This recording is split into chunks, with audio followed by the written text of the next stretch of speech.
Every time things go wrong in your life, every time there's an upset, can you manifest a good outcome amidst all this turmoil when everything looks like it's falling apart? Is your manifestation falling apart? What is going on? My perspective is that it is actually all falling together, and it's just difficult for you to let go of your old ideas and your old ways, and that's why it feels like everything is falling apart. I am going to get into this more and talk about how you can become like that lucky girl so that no matter what is going on in your life, things are always working out for you. That's what we're going to talk about in today's episode. Hey guys, welcome back to my channel. My name is Alex. I talk about manifestation and like self-improvement and self-healing and just being more aware. I'm tired today. Boy, do I have a story for you guys in the next video I'm recording. Sorry. Anticipation. Which is actually going to come out before this one. So here I am, all backwards. Anyway, getting right into it. So I was just thinking about the lucky girl syndrome that you hear about, which is essentially that you assume that no matter what, you're always lucky and everything's always working out for you. That works fantastic when it comes to you perceiving that your life is going well. It's not as easy when you perceive that your life is falling apart, that everything is going to shit, that this is being taken away from you, that you're losing this, losing that. That is when it's difficult and sometimes, I don't want to say impossible, but something that you have to practice integrating into those moments so that it can become possible, because it is possible. You just have to make it possible for you. So when things start to go wrong, that's your perception. Things are happening. You have feelings about what is happening, but things aren't necessarily going wrong. Objectively, they're just happening. Circumstances are occurring. Events are taking place. Your feelings, how you are attached to whatever is going on, is what is going to make you think, oh my gosh, everything's going wrong. Your perception that there could be a loss is what makes you think everything is going wrong. So, and I'm going to get into the craziest example that just happened to me. But first, I want to expand upon that a little bit. So then how do you shift into things? You basically have to, what I wrote down in my notes is you just have to let the events transpire. You have to let everything be what it is, accept it, and reside in your faith. Now, I specifically wrote reside in your faith, in yourself, in your God self, in the universe. And I really like that I wrote that. I just think it's a really good way to get this message across. And then I also wrote in my notes to bring up what I talked about in my last few videos about the Florence Scovel Shin quote about her telephone thing. When she's acting out of anxiety, you're actually creating the issue. You're perpetuating the block, and you're stopping yourself from having the easiest time you could and just enjoying yourself. So what she says specifically, so just if you didn't watch those videos, and just to refresh everyone's memory, basically, she was waiting on a very important phone call, and this was back in the day. There were not multiple phone lines, and so she really wanted to keep her line open because she was afraid, she feared that she could lose this call if something interfered. So one, she was afraid of interference, and two, she was afraid that she could lose this call due to interference. So she says, instead of saying divine ideas never conflict, the call will come at the right time, and leaving it to infinite intelligence to arrange, I commenced to manage things myself. This is the important part. I made the battle mine, not God's, and remained tense and anxious. And then basically she realizes that her phone had been off the receiver, and I guess they disconnect themselves because of the length of time, and you have to ask the company to reconnect it. I don't know how it works, but that's the understanding that I have I'm a 90s kid, so like we definitely had landline phones and all that, but call waiting was at least a thing. So anyway, she made the battle hers, not God's, and remained tense and anxious, and then manifested her phone not being available because she was so afraid she was going to lose this thing. She's focused on the loss. And I wonder if I can find it in here, but basically she talks in this book, The Game of Life and How to Play It, about how you can't really lose anything. And I'm going to get into this when I tell you guys this insane, well, it's not really that insane, but it feels insane because it came so out of the blue and was so dramatic. Something that just happened in my life in the past week, where I was in a fear state because I was perceiving a loss, and then I realized there is no loss of my energy unless I put myself in that energetic state. I'm always going to, even if something is removed from my life, if I'm in that energetic state, I'm always going to manifest in, attract in, align with something that's equivalent or better, unless I lower my frequency, sink into fear, right? So like a magnet doesn't stop being a magnet unless it chooses to stop being a magnet. I don't know if that works so well, but yeah, basically she remedied this situation when she realized that she had manifested this. She says, I cannot lose any call that belongs to me by divine right. I am under grace and not under law.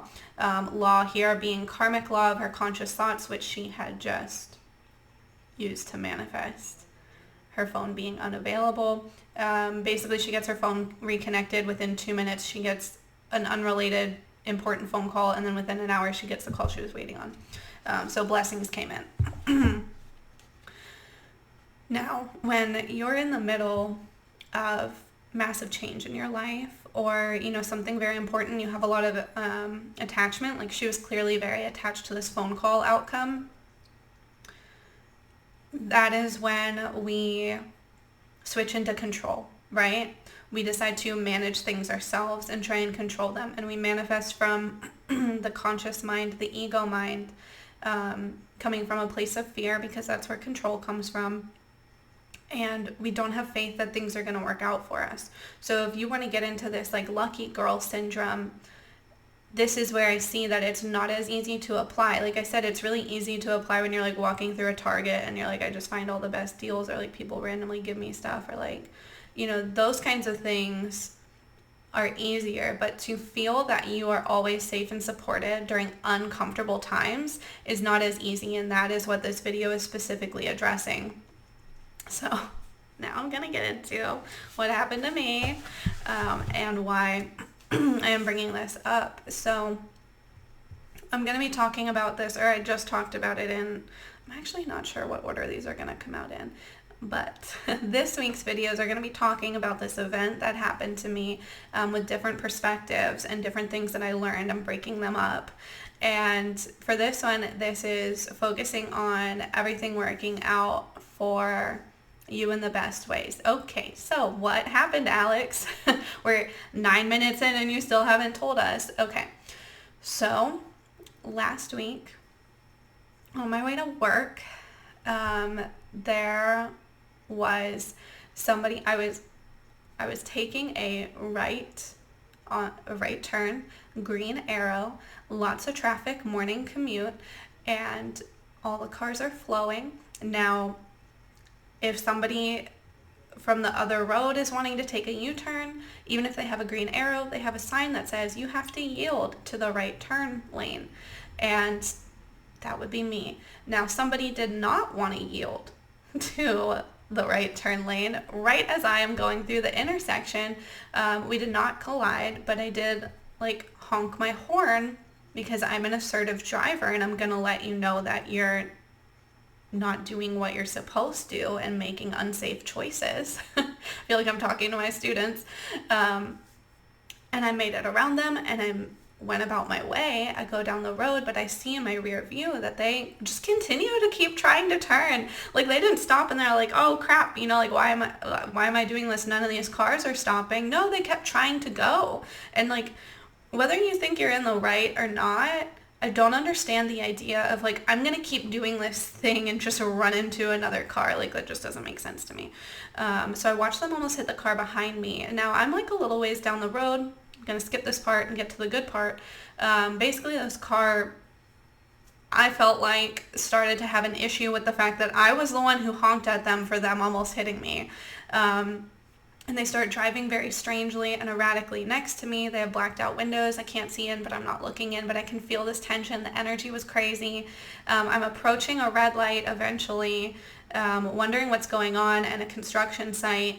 And I started wondering, like, I started getting vibes like this person might be trying to run me off the road, or like they might like swerve into me and sideswipe me, and it might send me this, it felt like things could go very badly very quickly. And so my energy is so focused on just trying to stay calm and stay straight. The people in front of me are stopped at the red light. I'm in the right lane, so there's like a ton more people. The left lane is pretty empty, and this person, instead of parking or stopping up at the light, is like pulling alongside me. And it was like, you know, this tension of like what's about to happen. And all of a sudden from the rear, I get rear-ended by the woman behind me, who saw all of this, thought this car was going to do something to me, and reached down for her phone and was not paying attention. We're both relatively okay, obviously. I would say it's about the worst minor car accident you could have, or like the worst fender bender you could have. What happened was that we thought that my car was drivable, that it just like lost its rear bumper.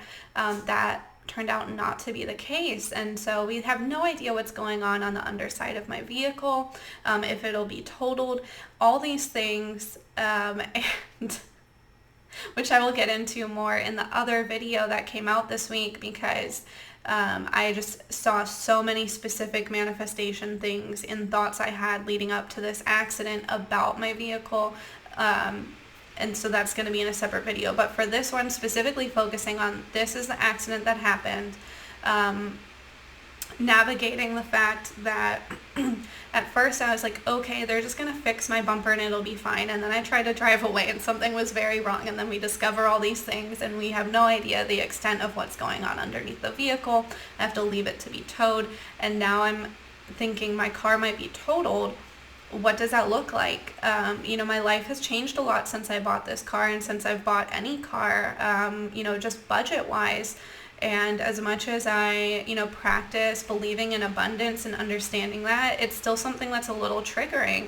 And basically, I started having these thoughts of, these were my initial fears, because they were fears. Was that my car is going to get totaled. They're not going to give me enough money. Even if they do give me enough money for it, I can't afford a new decent car, like a newly used car. I won't be able to afford a new vehicle. I'm going to end up worse than I was.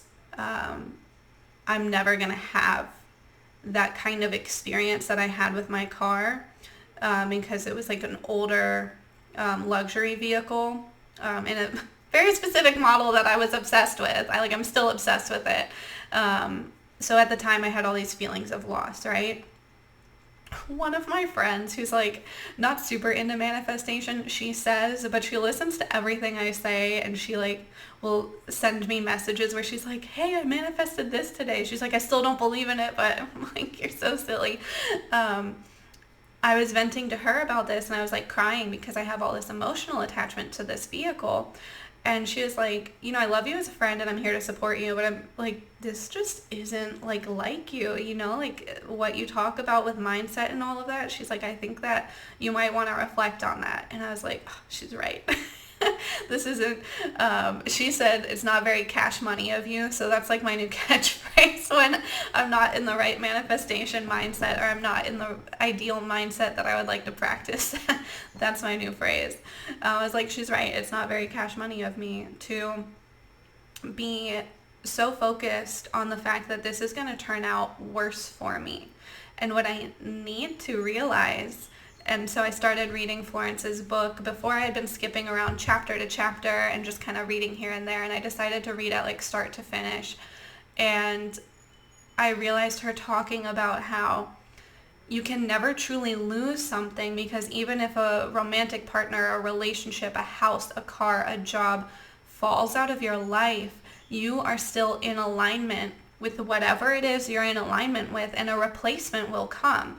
Now, depending on your energy, right, your belief system, if I think that I'm going to lose this car and I'm going to have to downgrade and compromise and I'm going to hate the vehicle I'm going to end up in, you bet you're behind. That's what's going to happen for me, and I don't want that. So it only took me like a day or so to come out of that headspace. I like let all my feelings process, and then I realized like I have no idea how this could work out for me.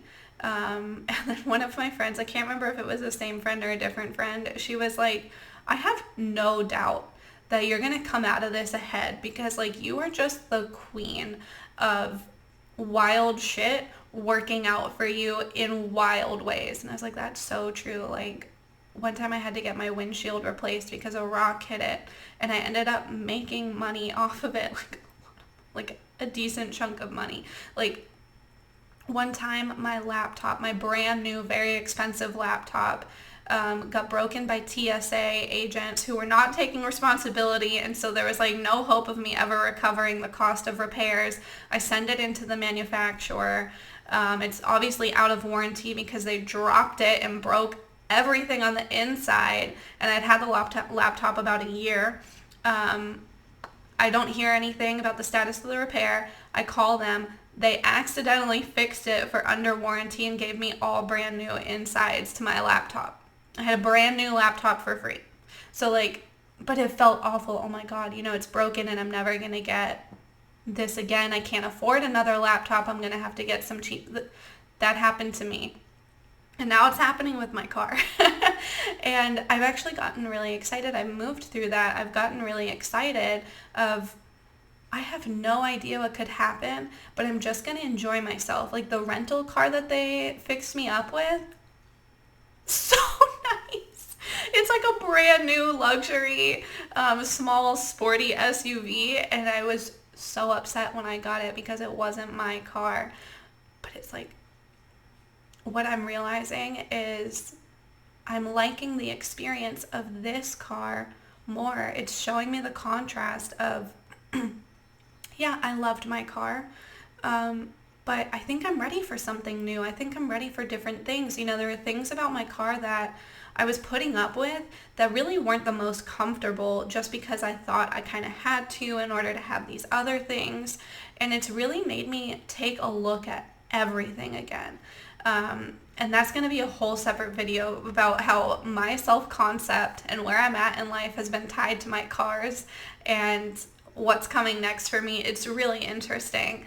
But cars are such a huge reflection of that. So I'm going to tell that story in a separate video. Even just my relationships. Like, this is so fascinating to me how this has lined up. But basically, once I let go and said, there's nothing I can do now because my car won't be assessed. We won't even know if they're going to attempt to repair it or total it. And then if they attempt to repair it, they could still end up totaling it. That's a week away. There's nothing I can do because I was trying to like look online and get this information and this and that. And it's like used cars are just going so quickly that these cars I'm looking at might not even be here in a week. And too much. I'm trying to manage through my anxiety. I'm trying to like make my anxiety better, and it was stressing me out more because it was just more, I don't know, I'm not there yet. What I needed to do was relax and have faith that nothing can be taken away from me. That maybe this car wasn't in alignment with me anymore, and truly there's something better suited for me, whatever that is.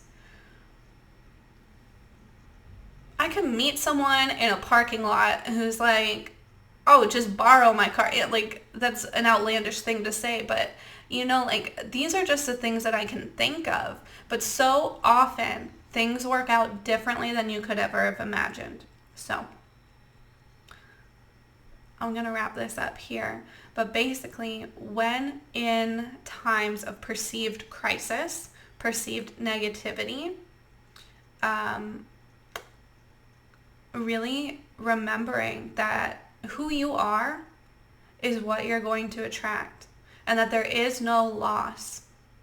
Things can shift around in your 3D, but there's no such thing as losing something. There is no loss. You're aligned to a certain experience. For me, it's my car right now.